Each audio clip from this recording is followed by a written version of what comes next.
Problems, दिक्कत, परेशानी, समस्या, शायद इसके और भी कई भाषाओं में ढेर सारे अलग अलग नाम होंगे, लेकिन इसके प्रति दुनिया में लगभग 80 से 90% लोगों की सोच एक जैसी ही होती है।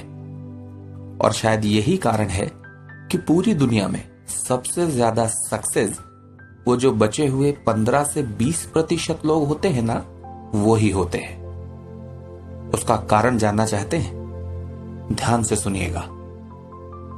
जब मन कमजोर होता है तो परिस्थितियां समस्या बन जाती हैं, और जब मन स्थिर होता है यानी स्टेबल होता है तो वही परिस्थितियां चुनौती बन जाती हैं। लेकिन जब मन मजबूत होता है वही सारी परिस्थितियां आपको अवसर के समान दिखने लगती हैं।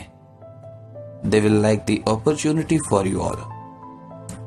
चलिए कोशिश करते हैं ये जानने की कि आप अपनी जिंदगी में ऐसी कितनी समस्याओं का सामना कर रहे हैं जो आपको आगे बढ़ने से रोकती हैं।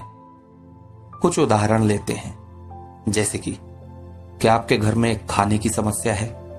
आप अपने मन का खा पी नहीं पाते, या 2 टाइम या 3 टाइम का खाना नहीं मिल रहा है, या फिर आपके घर में बिजली नहीं है, पानी की समस्या है, पानी नहीं है। क्या आपको न्यूनतम 1 से अधिक शारीरिक समस्याएं हैं, यानी आप बहुत अस्वस्थ हैं? क्या आप शहर और समाज से कटे हुए हैं, दूर रहते हैं कहीं बहुत जहां सुविधाएं नहीं हैं? शायद नहीं, क्योंकि आप इनसे बेहतर स्थिति में हैं, लगभग इतना तो मैं अच्छे से जानता हूं। चलिए अब इससे थोड़ा आगे चलते हैं। आज फिर हम एक और लड़के के बारे में बात करेंगे कि उसने किन परिस्थितियों में अपने प्रयास किए और उनके बाद वो कहां तक पहुंच पाया। हम जिस बालक की बात कर रहे हैं वह एक बहुत छोटे से गांव में रहता था। वहां जीवन बहुत ज्यादा समस्यापूर्ण था। मींस वहां बहुत सारी प्रॉब्लम्स थी। उस बालक का परिवार पूरी तरह से एक बहुत छोटी और साधारण सी किराने की दुकान पर आश्रित था, डिपेंडेंट था। वह एक अत्यंत सामान्य बालक था, बिल्कुल वैसे ही जैसे कि शायद आप खुद को समझते हैं। हाँ, उसे खेलों में बहुत ज्यादा इंटरेस्ट था। वो अपने भाई के साथ क्रिकेट और फुटबॉल जैसे खेल खेला करता था अपने ही गांव की गलियों में और सड़कों में। वहीं गांव के ही एक सरकारी स्कूल में उसकी पढ़ाई भी हो रही थी। चूंकि कोई खास गाइडेंस तो उसके पास था नहीं, इसलिए उसने स्कूल क्रिकेट खेलने का मन बना लिया। लगाने लगे आप अंदाज कि मैं किस बारे में बात कर रहा हूं।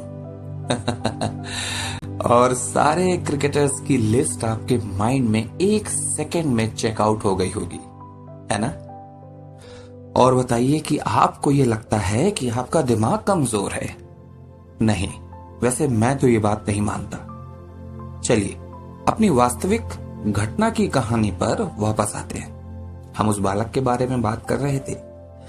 बालक क्रिकेट खेल रहा था और इसी बीच एक दिन उसके क्रिकेट कोच ने उसे सजेस्ट किया कि तुम्हारा रनिंग पिकअप बहुत अच्छा है, तुम क्यों नहीं ऐसा करते कि एथलेटिक्स में कुछ हाथ आजमाते।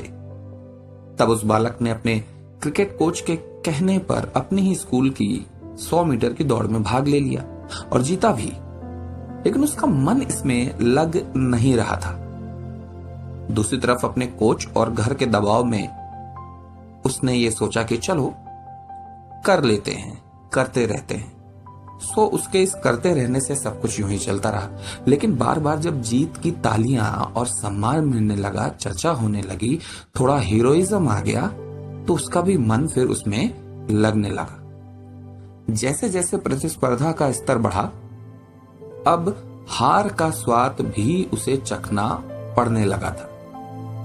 और वहां उस बालक ने अपने कोच से इस बीच बीच में होने वाली हार के कारण पूछे, तो उनके कोच ने उससे कहा कि यदि खुद के प्रयासों को आगे नहीं बढ़ाओगे तो खुद भी आगे कभी नहीं बढ़ पाओगे, और उसके लिए खुद को रोज तपाना पड़ेगा।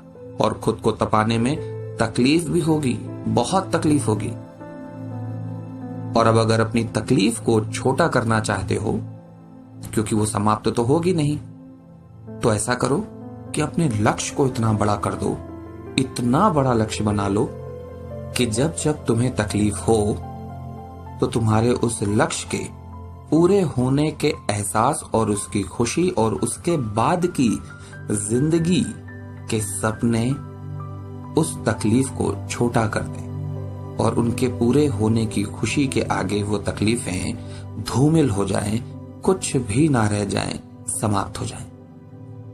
इन बातों के बाद उस बालक ने कुछ सेकंड सोचा, फिर कहा कि जैसा आप कह रहे हैं सर, उस हिसाब से तो मुझे फिर दुनिया का सबसे तेज धावक बनना है। He mean to say he want to become the fastest man in the earth। सही समझा आपने और समझ भी गए होंगे कि मैं none other than the lightning man himself, the great Usain bolt की बात कर रहा हूं। एक 100 मीटर, 200 मीटर की स्प्रिंट और 400 मीटर की रिले इवेंट करने वाला बंदा, राइट? चलिए, नाम तो आपने खूब सुना है, अब थोड़ा इनसे कुछ सीखने की भी कोशिश करते हैं। ये जो अभी तक मैंने आपको कहानी बताई थी, ये इन्हीं के बारे में थी। अब थोड़ा इनकी जिंदगी के परतों में अंदर जाकर थोड़ा गहराई से इसे समझते हैं। सबसे पहले मैं बात करूंगा प्रॉब्लम की कि इनकी लाइफ की सबसे बड़ी प्रॉब्लम क्या थी एथिकली।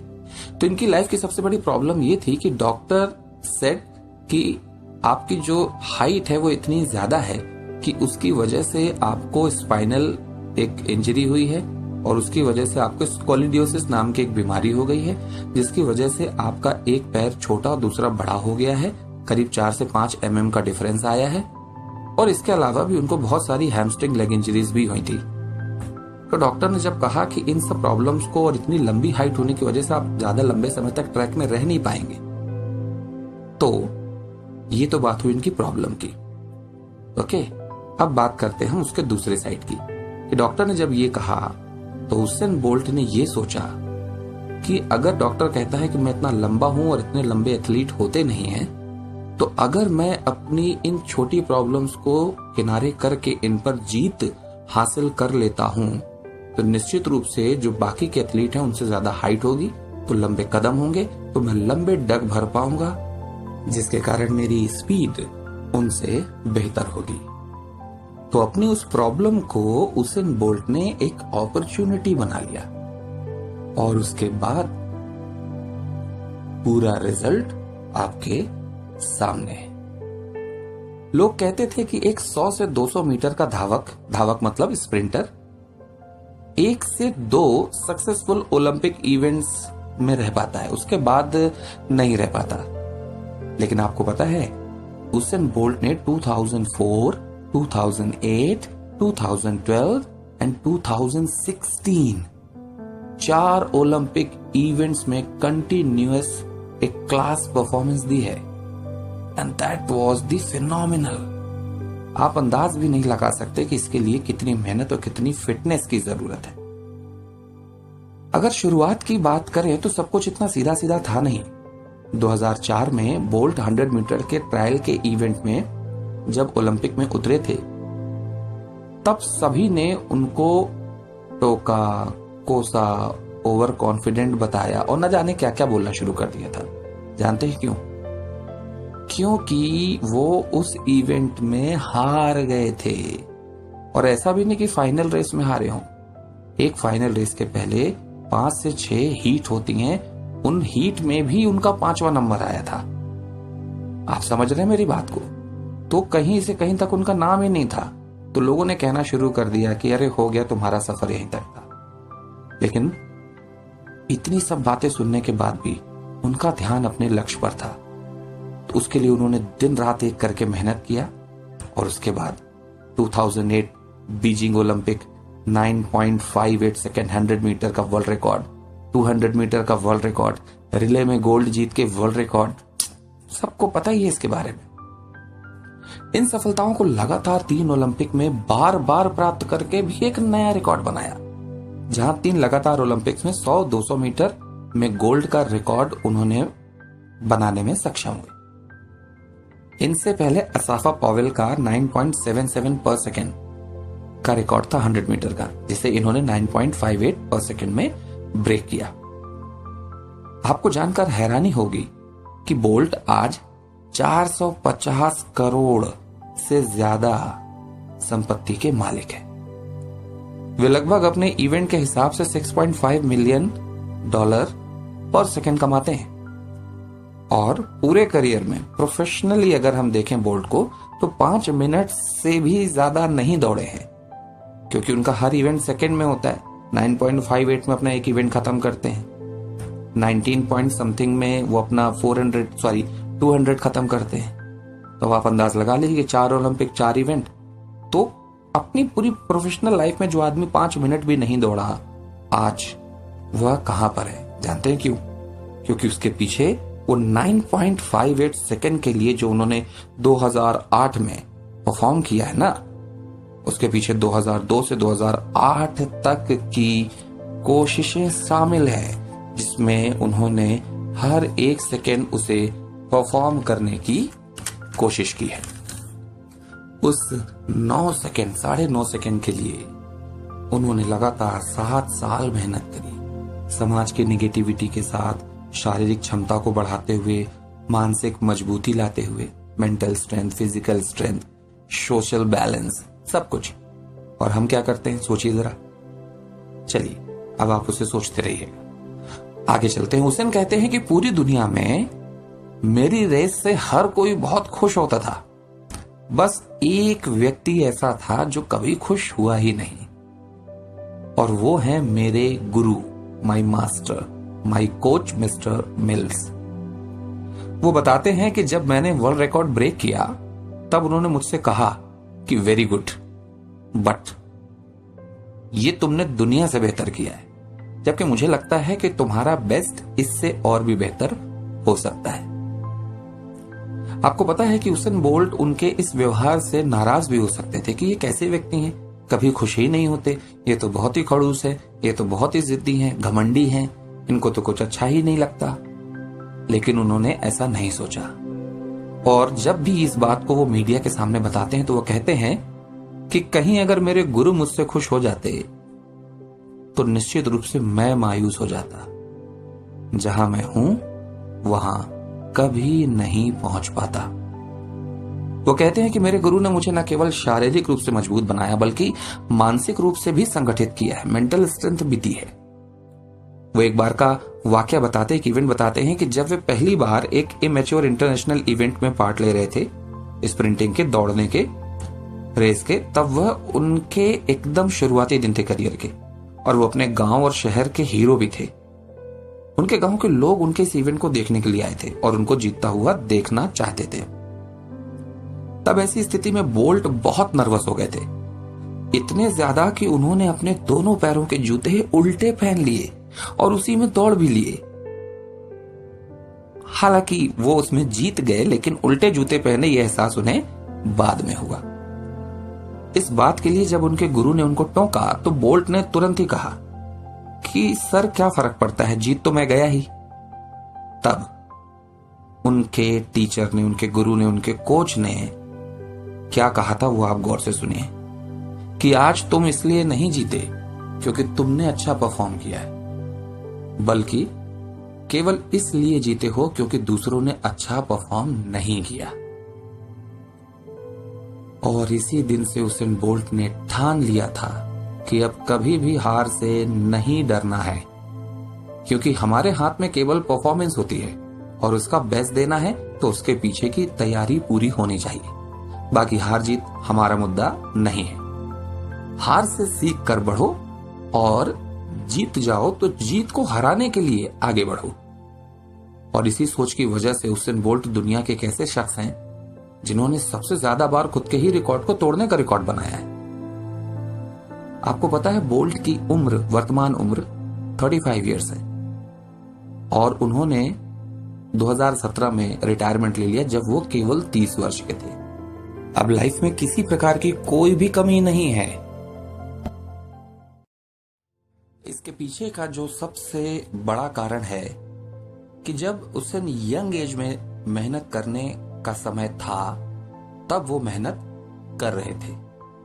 अपने दोस्तों, घूमने फिरने वालों के बीच में, मोबाइल्स में, पार्टीज में और ऐसी ही बहुत सी भ्रमित करने वाली बातों से वो थोड़ा दूर थे, कम ही ध्यान देते थे और पूरा ध्यान अपने लक्ष्य पर उन्होंने उस समय लगाया और उसका नतीजा आज दुनिया के सामने है।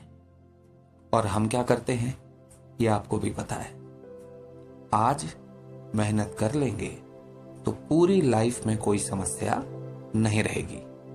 खैर, अब अंत में मैं आपको वो 10 सीक्रेट बताने वाला हूं जो उसेन बोल्ट कहते हैं कि मेरी सफलता के सबसे बड़े राज हैं। सुनिएगा, ज्यादा नहीं है, केवल 5 ही हैं जो उन्होंने बोले हैं। पहला, समस्याएं हमें जीत के लिए तैयार करती हैं, उनसे भागिए मत, उनका सामना कीजिए।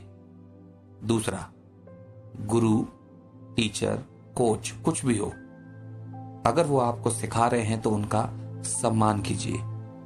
वही तो है जो आपको आपके लक्ष्य तक कम से कम गलतियां करके जल्दी से जल्दी पहुंचा सकते हैं। तीसरा, नियमित अभ्यास कीजिए। Practice makes man perfect. चौथा, जो तुमसे नहीं हो पा रहा है उसी में जूझो, क्योंकि वही तुम्हारी सफलता की कुंजी है। पांचवा, अंतिम और सबसे जरूरी, according to the Usain Bolt, हार से कभी भी मत डरो, क्योंकि वही है जो तुम्हें बताती है कि अब सफलता तुमसे कितनी दूर बची है। तो ये 5 सिद्धांत जो उसेन बोल्ट के हैं और वो मानते हैं कि मेरे लाइफ की सबसे बड़ी टीचिंग है। अब यदि आप सब में से कोई यह सोचता है कि उसेन बोल्ट और मुझ में तो कोई समानता है नहीं, बहुत अंतर है, तो मुझे इससे क्या लेना देना, तो मैं आपसे बस एक ही बात कहना चाहता हूं, ये कि अंतर नहीं, समानता ढूंढिए।